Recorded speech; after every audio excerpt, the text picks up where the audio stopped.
latest weather, traffic, and news updates online at 560theanswer.com. Now, from the Signature Bank Studios,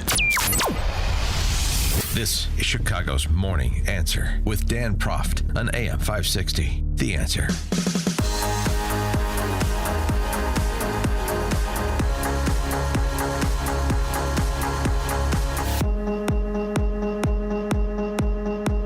Top of the morning, Dan Proft. Well, one senator who's on board with decapitating the Iranian regime, not named Lindsey Graham, is John Fetterman, who was on News Nation, and he went full Gary Oldman from The Professional. You are confident that the world is better after the death of Iran's supreme leader, the Ayatollah Khamenei, but his son, 100%.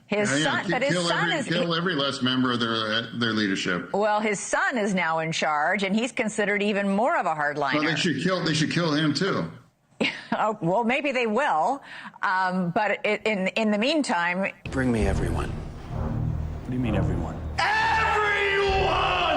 You heard him. President Trump, yesterday, after rallying the faithful in Kentucky, spoke to the press at Joint Base Andrews, and the rally rhetoric had dissipated to something approaching room temperature, which was good. And here was his assessment of where things are at and what is still left to do. They're to be in very good shape. You see what's happening.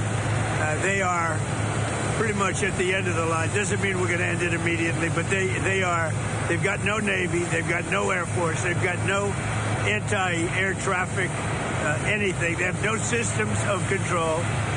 We're just riding free range over that country. And now we're going to look very strongly at the Straits. The Straits are in great shape. We've knocked out all of their boats. Well, yeah, the Strait of Hormuz, that's an issue, and I know he likes to accentuate the positive, but it's not in great shape at present, and they have, our U.S. military has knocked out a number of the mine-placing boats. However, you still have attacks that are occurring. You still have upwards of 20% of the world's supply of oil, which runs through the Strait of Hormuz, being disrupted. And thus you see, as you heard on the news, oil prices spiking again. So there clearly is more to do. And also per the briefing of Joint Chiefs of Staff Chairman General Dan Kane the other day, there is more to do with respect to bunker busting, nuclear facility targets, or potential infrastructure associated with a nuclearization weapons program, in addition to ballistic missile launch sites. So there's more to do, and that's why he's not stopping. And though he's saying, we basically won in the first few hours, first few days, we won, but we're still moving on because we basically, I guess one way to put it, using a sports metaphor, is we need to run up the score a little bit more before we pack it in. More on all this. Pleased to be joined by Cliff May, president of the Foundation for Defense of Democracies and foreign affairs columnist for the Washington Times. Cliff, thanks for joining us. Appreciate it. Dan, it's my pleasure. So your reaction to how the president characterized where we're at? Well, look, his characterization is a bit confusing, but actually it's probably accurate. A lot has been accomplished. There's still a lot more he wants to accomplish before he stops this effort. What he doesn't want to do is beat the guy in the ring for a while and then have him go back to his corner, get a drink of water, get toweled off, and then come back for more. He wants to get this done. And it is not easy. This is not a regime that says, this is not working out so well. We're getting hurt. I want better for the people of this country. So let's see if I can really work something out. What do we have to do? I guess we have to stop building nuclear weapons and stop threatening any of our neighbors. Is that such a big thing, difficult thing for us to do? In fact, it is, because the Communist Revolution of 1979, that Islamic revolution, is all about spreading the power of an Islamic State to throughout the Middle East and beyond. The simplest way for them to encapsulate those ambitions, death to Israel, death to America. They say it, they mean it. They really don't want to take a lesser position. So to talk about the Strait of Hormuz specifically, again, the Energy Secretary Chris Wright said he hopes that normal maritime traffic resumes within the next few weeks. Clearly, it's on the president's mind. This is not a surprise. So how quickly do you think it could happen that America assumes control and thus safe passage there? Yeah, I'm going to be honest with you. I'm working on this. I'm talking to military experts, trying to get them all make everything clear to me. I hope to have it all before my next column comes out. Here's what I'm hearing, and here's what I know. Does the U.S. have the capabilities to take over and control the Strait of Hormuz? Yes. Time frame and how that works, it's not entirely clear. Would that be important to do? Yes. This is an international waterway. It's usually important to commerce. Freedom of the seas is one of the oldest of international laws. You have freedom of the seas being violated every day by the regime in Iran. The U.S. could guarantee it. If we did, we would have a choke point on oil, usually important to China, give us tremendous leverage with China. What's stopping it? Well, most of the mine boats that the Iranian regime has have been knocked out. There probably are a few, but they can be knocked out. They are being knocked out. They can drop mines off dhows. That's true. Dhows are like little boats, hard to notice, that kind of thing.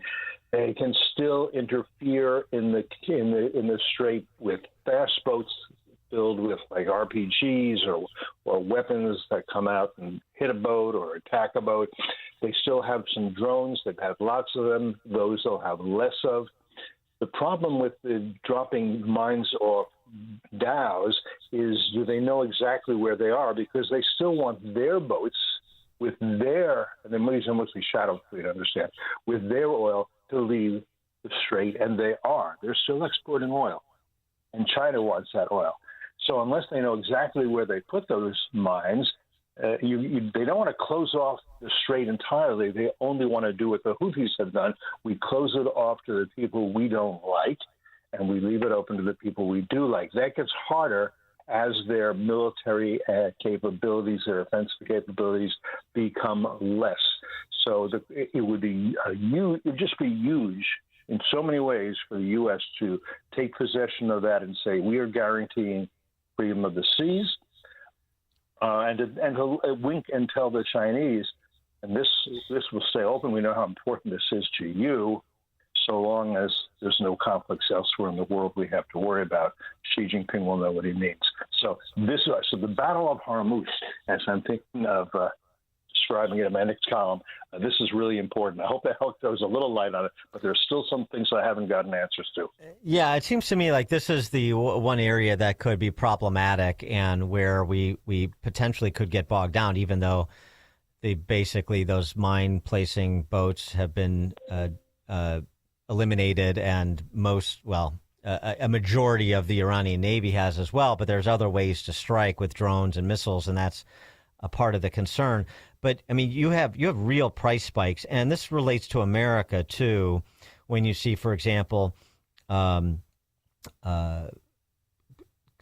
Cambodia, petrol shot up almost 68%. Vietnam, Nigeria, Laos, Canada, all seeing sharp jumps too. Japan gets about 95% of its oil from the Gulf. South Korea gets about 70%. So when you're talking about multinational corporations, say, based in America, that have production facilities in some of these trading partners, and you see energy prices are going up that much, or the cost of production going up that much, if it's sustained for an extended period of time, number one, it perhaps means a presence there longer than Trump initially advertised or desires. And number two, it could really have more than a short-term impact on economic prosperity. Here's the thing. A policy is always about alternatives. What are the trade-offs? One possibility is that at the end of this exercise. The U.S. has control of the Strait of Hormuz, which is one of the world's most strategic waterways. I would say we should also have control of the Bab el-Mandeb. That's where the Houthis have been firing, stopping traffic into the Red Sea and the Suez Canal. The other alternative is you say, oh, well, we will leave these strategic waterways in the hands of terrorists and rogue regimes, and they will decide whether things go well for the international economy or badly. It's up to them. It's not up to us. This is too hard. Those are your alternatives. I don't see a third option. Well, and yeah, I mean, it's not clear to me what Trump's position is. I presume it's control of the strait, or combined control of the strait with both allies in the region as well as Europe, and that the release of 400 million barrels of oil from the IEA strategic reserve is intended to buy us time to get from here to there. That's what it seems to me. I think that's a reasonable assumption. And I don't think the time is huge. Missiles they're going to run out of. Drones take a little bit longer. And as I said, the minesweepers are almost gone. I think they knocked out like 16. So now you're talking about the fast boats. You can knock them out. They're talking about the dhows dropping mines. I think when they drop the mines from the dhows, they're saying, let's close off the whole damn thing. But that starves them as well. It would be best if there's a new regime that says, what we want to do is cooperate. We want as much prosperity as we possibly can for our people. We're going to get along with you. If we don't have that, then we should have a regime. It has no Navy, no Air Force. We will soon have no launchers, no missiles. Get rid of the drones. Kill the people who are in charge of any of that sort of stuff. Just talk about the coastal towns. I don't think boots on the ground are necessary or even all that useful. You may want to hit some harbors so the dhows have nowhere to go out of. That's a possibility. Very good if you can get the Europeans. They don't do much, but no reason. You would think the British Navy would be capable of patrolling a tiny little strait like that and making sure there are no bad guys in it. That would be a nice thing. I'm not very confident in Prime Minister Starmer, but I'm telling you strategically, it is really imperative who controls the Strait of Hormuz and the Bab el-Mandeb. We haven't taken on the Houthis yet, but Trump has hit them. They're not fighting right now. If they're cut off from arms and funds from Tehran, they won't have much for very long. That's also very important. Keep in mind, part of this exercise is to stop Tehran from funding, arming, and instructing its proxies. Its proxies are the Houthis, Hezbollah, Hamas, Palestinian Islamic Jihad, and the Shia militias in Iraq. So a bunch of things here. I think we're actually doing very well. I think much of the media is trying to say, oh, it's going so badly, mainly because for so much of the media, should Trump actually achieve what he's setting out to achieve, they will find this infuriating. Keep in mind, George W. Bush, Barack Obama, and Joe Biden all said a nuclear-armed Iran is unacceptable. What did they do about it? Either nothing, or Barack Obama famously had the Joint Plan of Action, Joint Comprehensive Plan of Action, which was not comprehensive, was not a plan, and didn't involve action, which might have delayed nuclear acquisition until he was out of office, but no more, and in exchange given them billions and billions of dollars to use to support terrorism. Well, you have to have a little empathy for the D.C. press corps. They're still mourning the loss of their avuncular Ayatollah. So, they're in a period of mourning and coping and grieving, and so we understand that.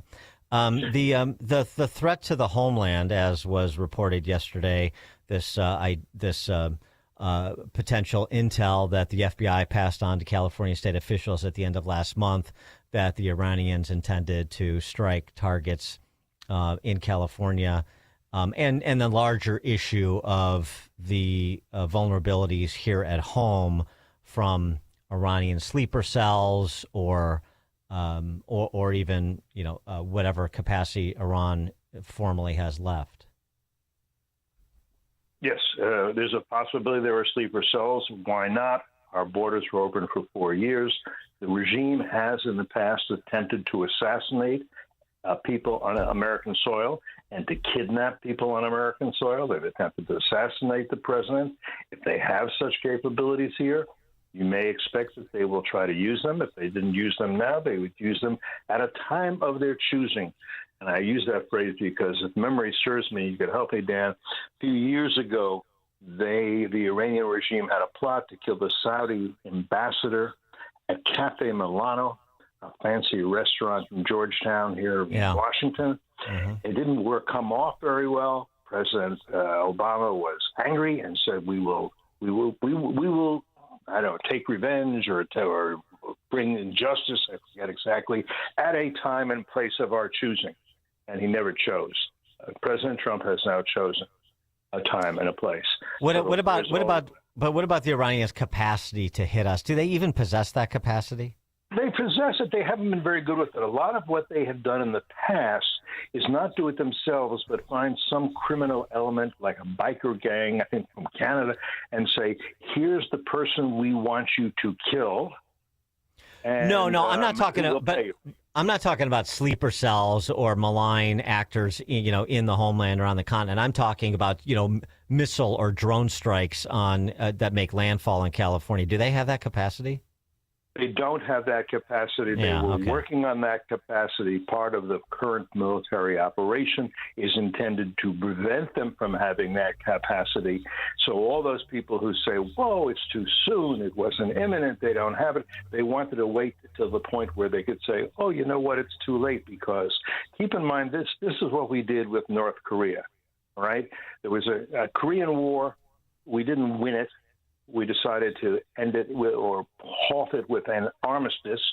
That's what makes for a forever war if you don't end a war. As a result, we have had troops in South Korea ever since, about 28,000 right now, I believe. And then we went the diplomatic route to prevent the North Koreans from getting nuclear weapons and missiles to deliver them. Today, thanks to those diplomatic efforts, they have nuclear weapons and missiles to deliver them. The last thing you want are the four members of what I call the axis of aggressors, Moscow, Beijing, Pyongyang, and Tehran, to all be nuclear armed so they can all turn to us and say, you realize we all have nuclear weapons. You don't really have very good missile defense. Let me explain to you what you are going to do if you don't want to be in a war with us, which, trust me, you do not. Yeah, no, I mean, that's a good point. It's too soon until it's too late. Right. Very good. Cliff May, president of the Foundation for Defense of Democracies and foreign affairs columnist for the Washington Times. Cliff, thank you as always. Thank you, Dan. Bye. Bye. He joined us on Chicago's Morning Answer. Before you see it on TV, share it on Facebook, or read about it in the paper. Hear it here first. This is Chicago's Morning Answer on AM 560. The Answer. Hamilton Sundstrand Corporation has an opening for a senior principal engineer, software engineering in Rockford, Illinois. Job duties include developing, coordinating, and conducting complex tests and